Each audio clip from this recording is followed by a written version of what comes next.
Azar, maybe that one legal immunity, that S2, that NTCC property might save the day and maybe even change the fight, right? Ivalice, of course, he's just a lifeline, a second lifeline to allow Azar to live life a little bit more on the edge, live longer, and hopefully buy enough time for Agisics and maybe even Mitsura to make the game-changing play instead. Yeah, again, it's all hit the battle for, especially for Elevate, if they want to just round this one off and prove Kin's Curse wrong. There's a lot on the line. There's the home crowd audience, there's Kin's Curse, there is getting through and being the second place or first place within Group A. But then there's also just a sizable amount of pressure outside of Gen.G as well. They don't want to be going out of day one with no win. 5 seconds. Okay, so let's get it started here. Potential last game here as Elevate looking to close this series. And I'm not sure why I'm the one at fault here. I'm just talking about what's happening on the screen. But here we go. It's the use of potential last game. You're just manifesting the best of 5 now. It's a potential. There's no guarantee. Look. We'll see. We'll see. Anyway. I feel like there's going to be not as much sort of aggression in the early game in this game 4. I feel like there may be a lot of respect given over, especially in the early game. But they also want to make sure that they don't let Rock actually gain that resource lead and get those items. Yeah, which is kind of tough, right? Because Ivalice definitely going to be able to heal him. I mean, with Glide, it's just free heals all the time. Maybe they can kind of dwindle the farm by getting the smites from Clue. Not sure why he didn't go for it. Maybe out of range. But Azar and Ivalice, they are a difficult duo to fight against. They are. I mean, especially now that you've got him stuck to Azar like glue, right? I mean, he's able to heal up, so those flaming palms aren't going to be as brutal as they should be. Oh, here we go. Wild Growth going to be dropped down, and it looks like that is enough to deter them. And there is no other resource available for the side of Azar. And at this point, I just want to see how are they going to funnel farm into Azar, because they need Azar to grow to be fed. He is the difference maker in this fight. Yeah. And he's also got to make use of his passive, right? He needs to get those extra bit of damage and that movement speed and attack speed from the Gen.G. But it looks like he's keeping it on. He's definitely smashing that basic attack button, keeping those passives proc. But okay, they go in per ball as well.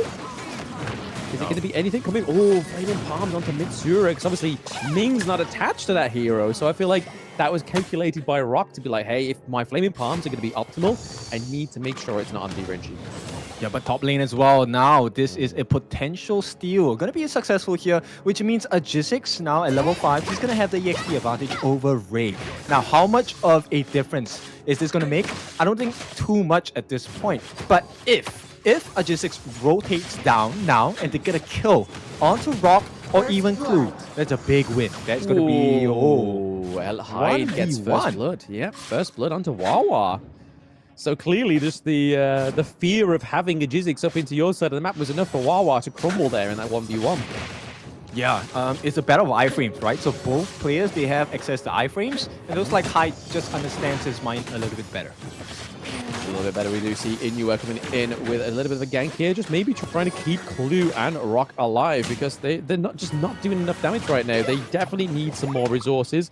Give it over to Rock. We do see that the cooldown speed boots are coming through for Rock on Loom there. Just make sure that his flaming palms come through a little bit quicker.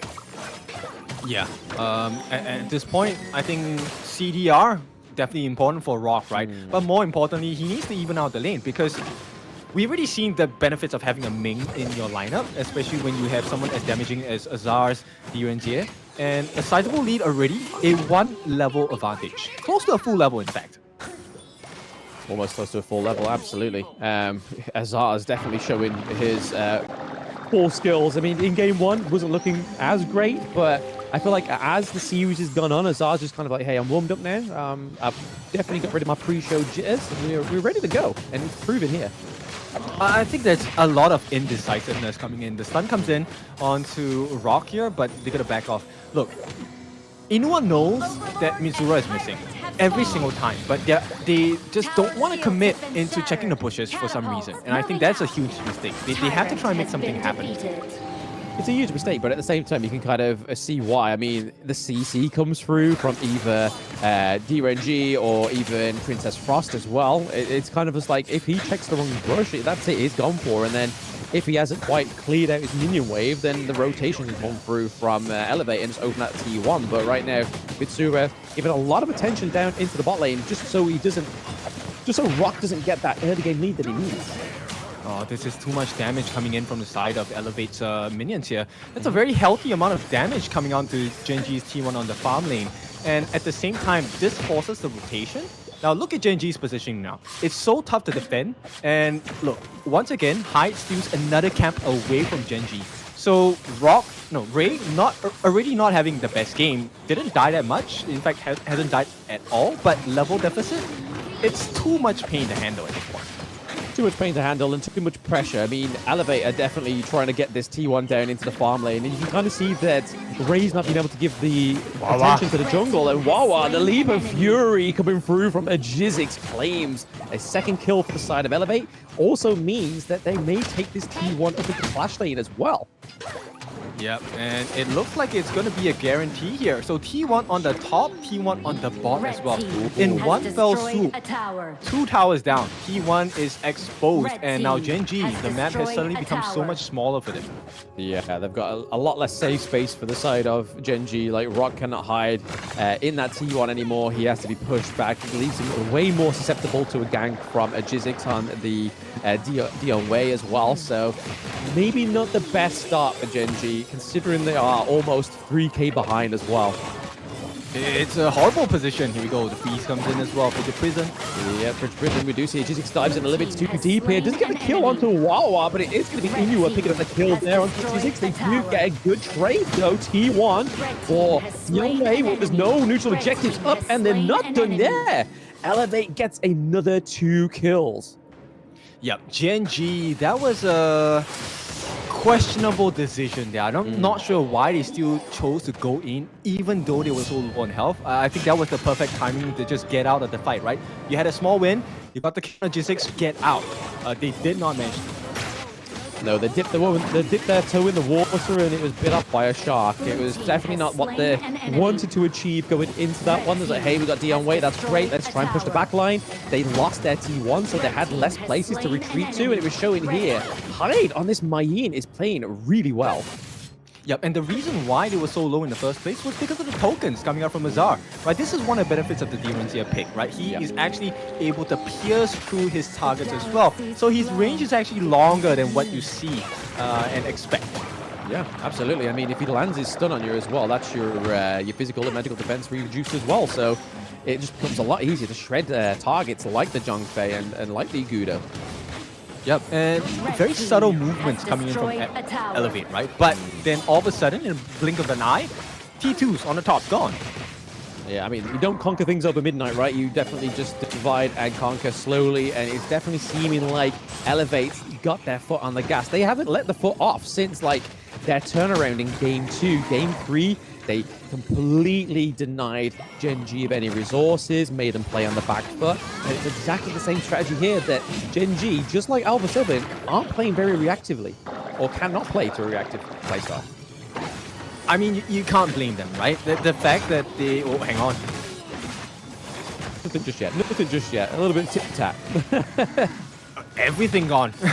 It's just buffs over buffs. I mean, at this point, okay, look at the way they chose to take the fights here. J6 wants to go in.